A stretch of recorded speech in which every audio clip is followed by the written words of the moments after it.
Novitsky and Tarelkin will board a Gagarin Cosmonaut Training Center plane for the flight back to Chkalovsky Airfield, a military air base just outside of their training base at Star City, Russia.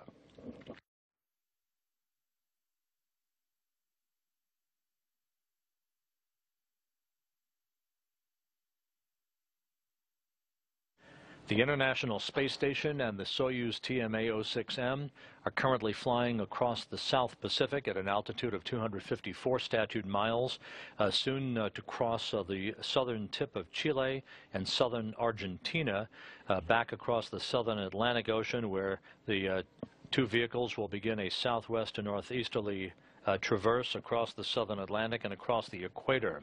Again, we are just 12 minutes away from the deorbit burn, 1 hour, 5 minutes away from the landing of the Soyuz on the steppe of Kazakhstan. Right now, the forecast for landing time is for nearly pristine conditions cloud-wise.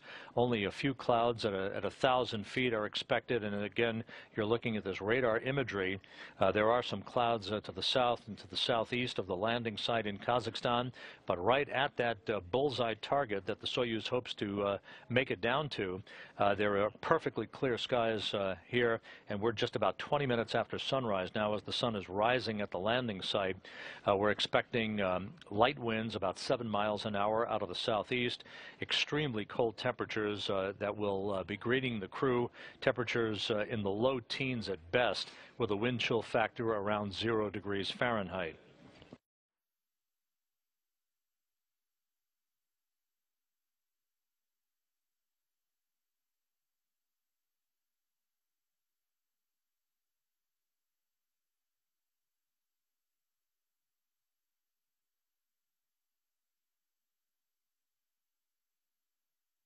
The deorbit burn that is to be executed less than 11 minutes from now is a 4-minute, 44-second braking maneuver, a retrograde maneuver, if you will, to decelerate the orbit of the Soyuz by 128 meters per second, enabling it to drop out of orbit to begin the descent back toward the Earth's atmosphere. The 3 sections of the Soyuz will pyrotechnically separate at 9:39 p.m. Central Time. Only the descent module survives the reentry. It will reach the upper traces of the Earth's atmosphere at 9:42 p.m., heading for the landing site.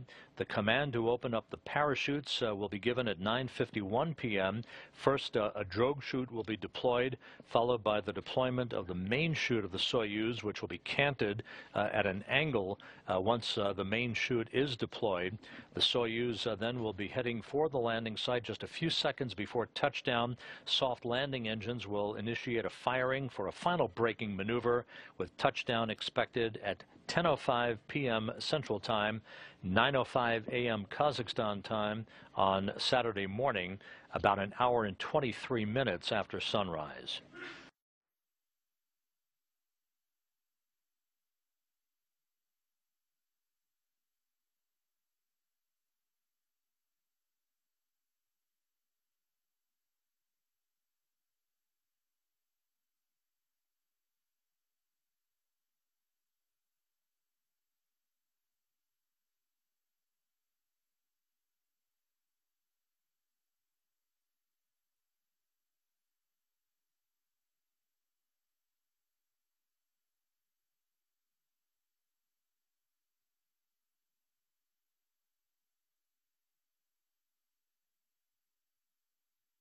About 40 minutes ago, on the communications loops up to the Soyuz vehicle following undocking,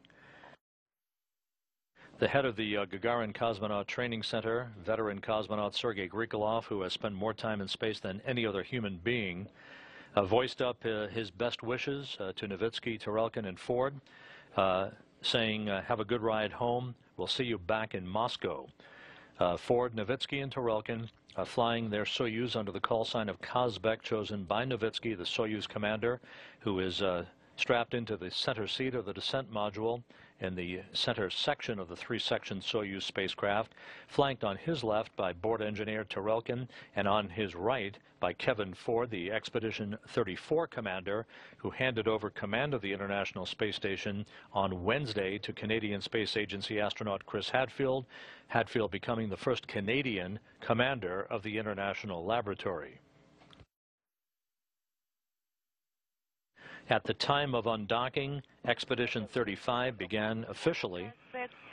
The increments measured from undocking to undocking in the space station bylaws. The International Space Station and the Soyuz now approaching the southern coast of Chile, about to cross Chile into Argentina and back out over the South Atlantic.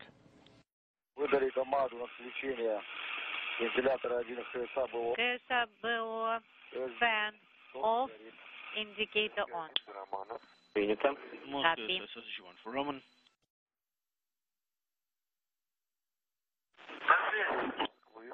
Moscow SSG1.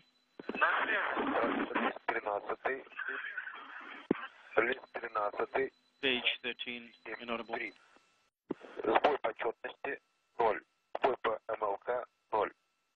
MLK 0.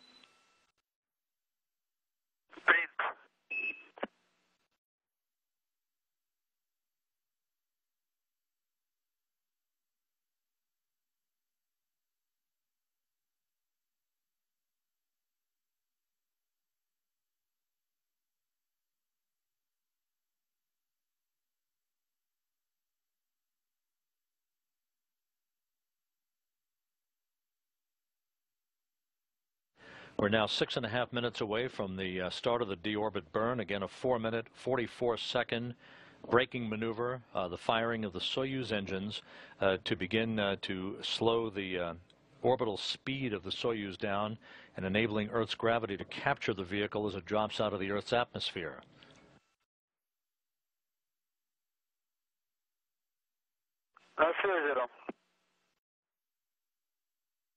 Go ahead, Roman. I didn't call you, but there is an MLK mishap and inaudible. Come again. Step 7-3. Step 7-3. I need to report every minute the state of rule. I am reporting inaudible. Copy.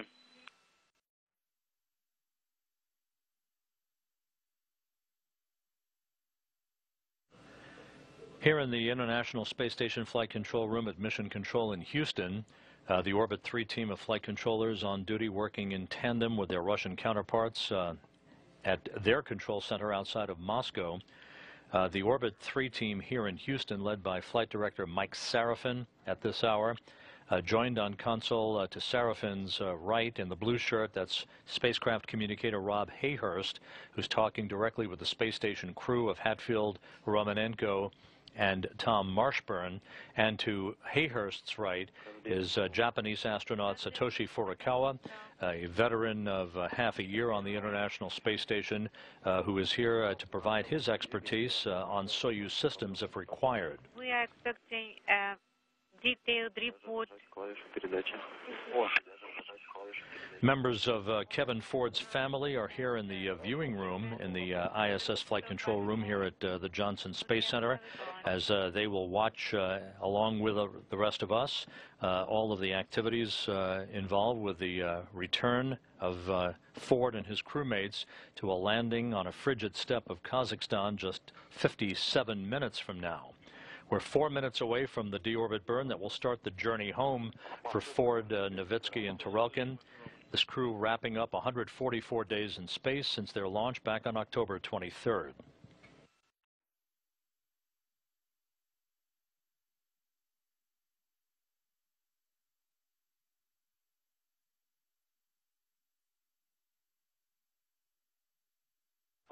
Moscow, SSG1 for Roman.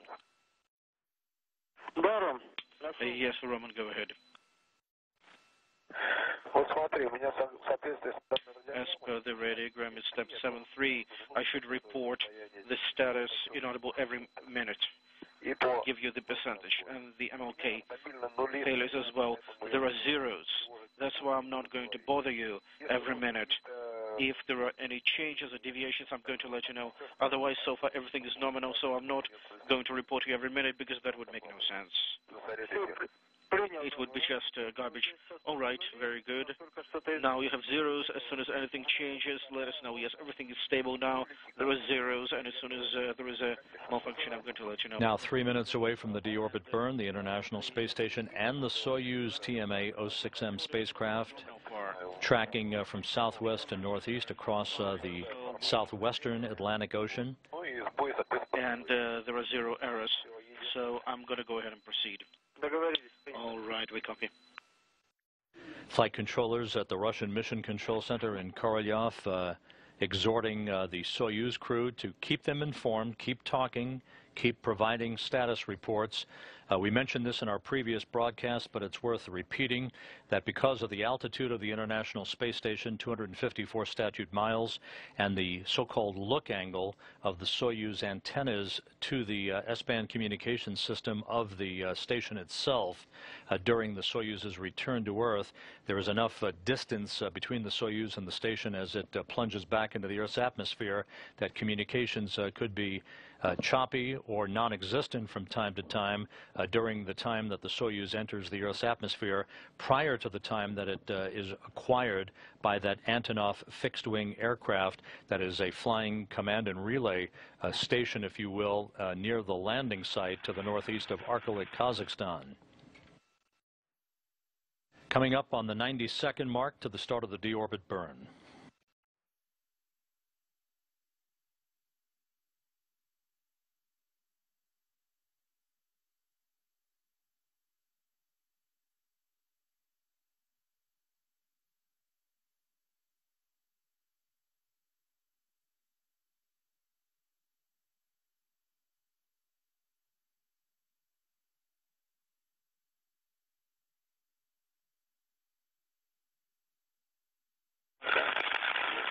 And this unique view of the Soyuz TMA-06M from International Space Station cameras.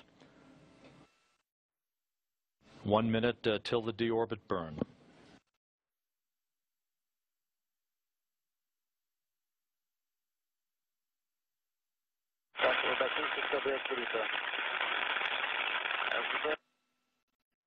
Interference.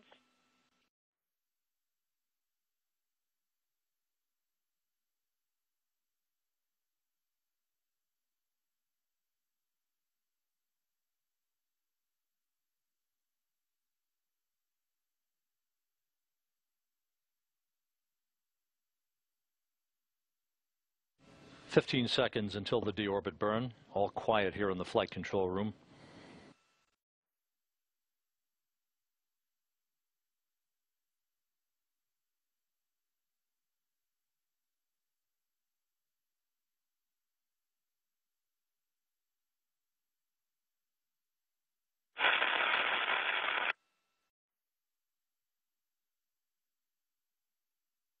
The visiting vehicle officer reports that the deorbit burn is underway.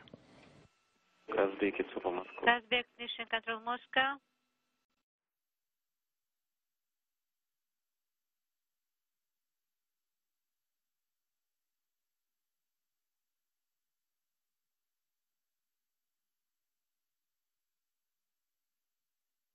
Once again, a 4-minute, 44-second retrograde firing of the Soyuz engines to slow the vehicle down, enabling it to drop out of orbit for its descent back into the Earth's atmosphere.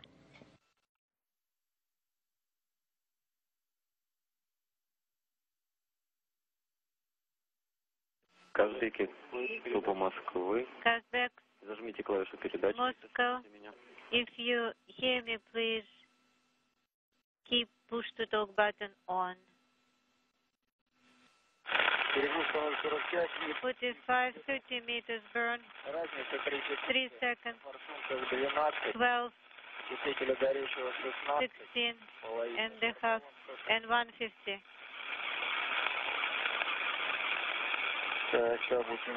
1 minute and 30 seconds now.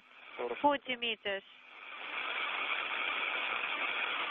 1 minute, 41 meters, 0.45 load. Soyuz Commander Oleg Novitsky reporting the progress of the deorbit burn to flight controllers at the Russian Mission Control Center in Korolyov. And 16.5 for propellant.